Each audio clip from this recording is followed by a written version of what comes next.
ये चैव सात्विका भावा राजसास्तामसाश्च ये मत्तः एवेति तान् विद्धि न त्वहं तेषु ते मयि।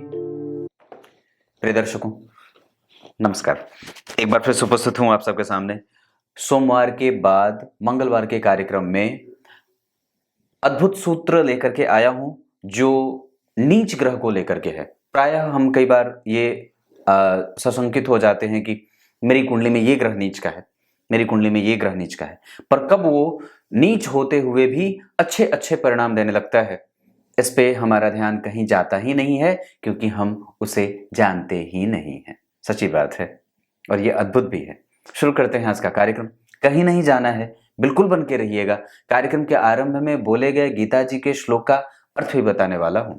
कार्यक्रम आप लोग प्रत्येक दिन देखा करिए और खास करके सुबह वाला कार्यक्रम। एप्लीकेशन डाउनलोड किए हैं कि नहीं किए हैं ये जरूर देख लीजिएगा।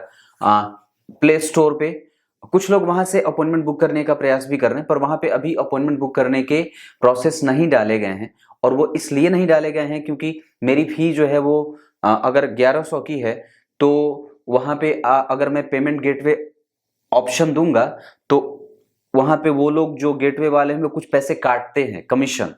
इस वजह से मैंने जो है वो काम वहां से नहीं कराया है। तो आप लोग व्हाट्सएप पे ही करिए और इंतजार भी करिए। मैं तो यही कहूंगा, क्योंकि जो लोग मुझसे बात किए हैं उनको पता है कि मैं कैसे बात करता हूं। तो ये स्थिति है। आइए आपको विषय पे लेके आता हूं।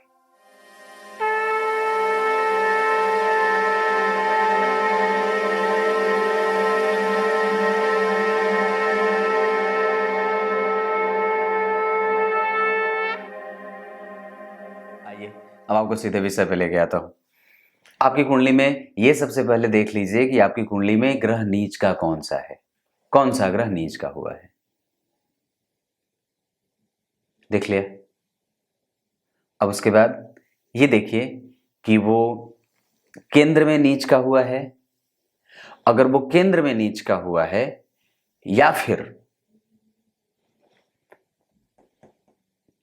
जहां वो नीच का हुआ है उससे चौथे चंद्रमा बैठे हों तो उसका नीच भंग हो जाता है, या फिर वो नीच भंग नहीं होने के बाद भी वो राजयोगों की भांति परिणाम करने वाला हो जाता है। ये बड़ी उत्तम बात है और बड़ी उत्तम है। ये कई लोगों के दम को सरकाने के लिए उसमें एक जो है वो राहत के सांस लेने जैसा है। आपको बस ये देखना है कि अगर वो केंद्र में बैठे हैं और नीच के हैं, जैसे शुक्र नीच के हैं, मान लीजिए गुरु यहां नीच के हो जाते, 6, 7, 8, 9, 10 गुरु यहां नीच के हैं। अब इससे चौथे चंद्रमा अगर आ जाएंगे तो फिर ये गुरु भी राजयोग की भांति परिणाम करने लगेंगे। लेकिन इसका परिणाम और भी तब बढ़ जाएगा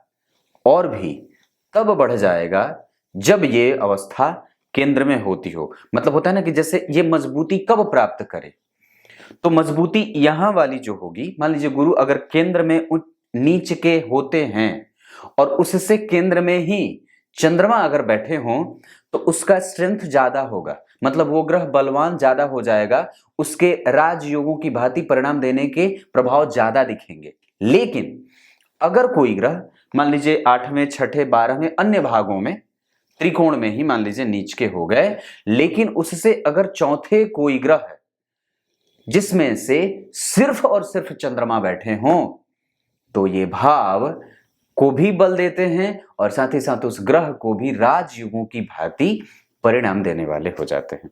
एक बड़ी अद्भुत बात बताई है मैंने, जो क्रमशः पता नहीं आप लोगों को जानकारी हो भी सकती है, क्योंकि ये ज्ञान है और कोई आवश्यक नहीं है कि मैंने ही ये बात बताई हो, लेकिन हाँ ये बात बड़ी अद्भुत है। अब ये छोटा सा कार्यक्रम था और ऐसे मैं आपको अब लगातार 38 दिनों तक ऐसे छोटे छोटे कार्यक्रम बना करके आपको बताता रहूंगा। अब आइए आपको कार्यक्रम के आरंभ में बोले गए गीता जी के श्लोक का अर्थ बता रहा हूं। मैं 7 दिसंबर तक आपके सामने प्रस्तुत होता रहूंगा कार्यक्रम लेकर के। 7 दिसंबर से लेकर के हो सकता है 7 के बाद 8, 9, 10 तक मैं आप लोगों के सामने उपस्थित न रहूं, या हो सकता है कि कार्यक्रम आपको मिलता भी रहे। इस दौरान मैं दिल्ली में रहूंगा, पर मिलता नहीं किसी से, जैसा कि मैंने बताया था। तो हो सकता है कि 2-3 दिन कार्यक्रम मैं ना बना पाऊं। ये बात संभव है। कोशिश करूंगा कि कार्यक्रम पहले से बना करके जाऊं, पर मुझे ऐसा नहीं लगता है। अब आइए आपको कार्यक्रम के आरंभ में बोले गए गीता जी के श्लोक का अर्थ बता देता हूं। गीता जी के 7वें अध्याय के 12वें श्लोक में भगवान ने बात कही है। क्या कही है बताओ, बता दो। ये जितने भी 3 प्रकार के गुण होते हैं ना, सात्विक, राजसिक, तामसिक, ये तीनों ही गुण मैं ही हूं। भगवान ने ये बात कही है। ये तीनों ही गुण मुझसे ही हैं। पर ये तीनों जो भाव होते हैं किसी के अंदर, जो भाव पैदा होते हैं आपके अंदर, आप सात्विक हो, राजसिक हो, तामसिक हो। सात्विक मतलब शुद्ध अंतःकरण का, जिसके अंदर ना तो छल है, ना कपट है, ना द्वेष है, ना ईर्ष्या है, ना क्रोध है, ना काम है, ना कोई भी ऐसी जो अतृप्ति की भाव नहीं है। दूसरे नंबर पे राजसिक मतलब जो राजा की तरह रहना चाहता है, सुख संपन्न संपत्ति से युक्त अपने आप को रखना चाहता है। और तामसिक मतलब तमस तत्व से, जिसके अंदर क्रोध है, काम है, छल है, कपट है, ईर्ष्या है, द्वेष है, दूसरों को देख करके जलता है, दूसरों का हड़पना चाहता है और कंपटीशन में हमेशा लगा रहता है। तो ये तामसिक गुण है।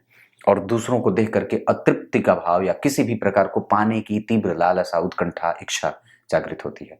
तो ये तीनों ही प्रकार के गुण लेकर के मैं ही लोगों के दिमाग में और दिल में वास करता हूँ। पर ये मैं इनको प्रभावित कर देता हूं, वो मुझे प्रभावित नहीं कर पाते। मैं भावातीत हूं, मुझ पे किसी भी चीज का असर नहीं होता, पर मैं सबको असर करता रहता हूं, वो उसके कर्मों के आधार पर। तब तक के लिए कुछ इसी तरीके से आज के कार्यक्रम का समापन करते हैं। तब तक के लिए इजाजत दीजिए। कल एक बार फिर से उपस्थित होंगे आप सबके सामने, और ये कार्यक्रम हमेशा यूं ही देखते रहिए, कहीं नहीं जाना है, बिल्कुल बने रहिए, जुड़े रहिए। तब तक के लिए बहुत बहुत नमस्कार।